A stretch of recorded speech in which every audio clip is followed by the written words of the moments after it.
اسی لیے تو یہ ہر لیول پر ہر سطح پر جو ہے نا مار کھاتے رہتے ہیں.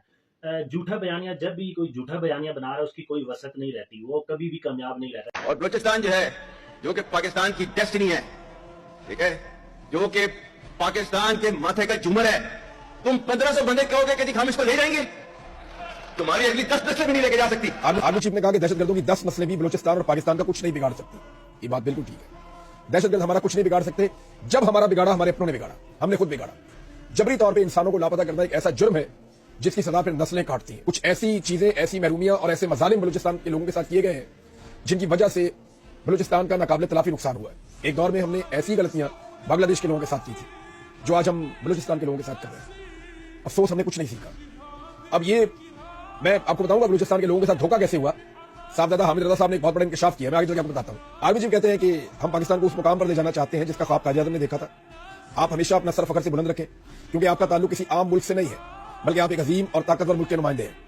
بات ٹھیک ہے, لیکن قائد اعظم نے کہا تھا کہ آپ کا سیاست میں کوئی کردار نہیں ہے, اور سیاست میں یہ آرمی چیف صاحب بھی جانتے ہیں, پوری فوج جانتی ہے, یہ فوج بدقسمتی سے سیاست میں کردار ادا کرتی ہے. آرمی چیف کے اسٹیٹمنٹ میں آپ کے سامنے رکھتا ہوں. انہوں نے کہا کہ کیا پاکستان کے دشمنوں کا یہ خیال ہے کہ مٹھی بھر دہشت گرد پاکستان کی تقدیر کا فیصلہ کر سکتے ہیں؟ تو یہ بڑا اچھا اسٹیٹمنٹ ہے. نہ تو مٹھی بھر دہشت گرد پاکستان کی تقدیر کا فیصلہ کر سکتے ہیں, نہ ہی مٹھی بھر لوگ ایک بند کمرے میں بیٹھ کر پاکستانیوں کی تقدیر کا فیصلہ کر سکتے ہیں. یہ 25 کروڑ لوگوں کا ملک ہے اور اس ملک کے لوگ ہی اس کی تقدیر کا فیصلہ کریں گے. پھر آرمی چیف کہتے ہیں جی کہ جب تک اس ملک کے غیور عوام افواج پاکستان کے ساتھ کھڑے ہیں, آپ کی فوج ہر مشکل سے بآسانی نبرد آزما ہو سکتی ہے. دیکھیں, لوگ فوج کے ساتھ تو کھڑے ہیں لیکن جو فوجی قیادت ہے اس سے لوگوں میں شکوے اور شکایتیں, ایک گیپ پیدا ہو گیا.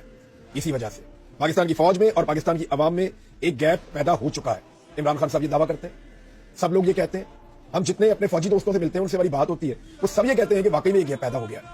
آپ کوئی بھی سروے کروا کر دیکھ لیں, آپ کو پتا چل جائے گا کہ پاکستان کی عوام عمران خان کو چاہتی ہے, وہ اس کو مینڈیٹ دیتی ہے. ملٹری اسٹیبلشمنٹ زبردستی ان لوگوں کو لے کر آئی جنہیں پہلے چور اور ڈاکو ثابت کر دیا گیا قوم کی نظروں میں, اور اب انہیں زبردستی پاکستان میں لا کر مسلط کر دیا گیا ہے. ان پالیسیز کی وجہ سے لوگ اپنے فوجی ادارے سے دور ہوتے چلے جا رہے ہیں, اور یہ ملٹری اسٹیبلشمنٹ کی پالیسیز ہیں جن کی وجہ سے ہو رہا ہے. دیکھیں, اس کا پتہ کرنا ہے تو آپ جنرل باجوہ سے پتہ کر لیں کہ کیا وہ آزادی سے پھر سکتے ہیں باہر دنیا میں بغیر پروٹوکول کے. ندیم انجم صاحب کو بتائیں نا وہ کدھر کس ملک میں ہے, کہاں وہ لوگوں کو فیس کر رہے ہیں. قاضی فائز صاحب کو دیکھ لینا, قاضی فائز صاحب کہیں پہ بھولیے بدل کے بیچارے پھر رہے ہیں, سامنے نہیں آ سکتے.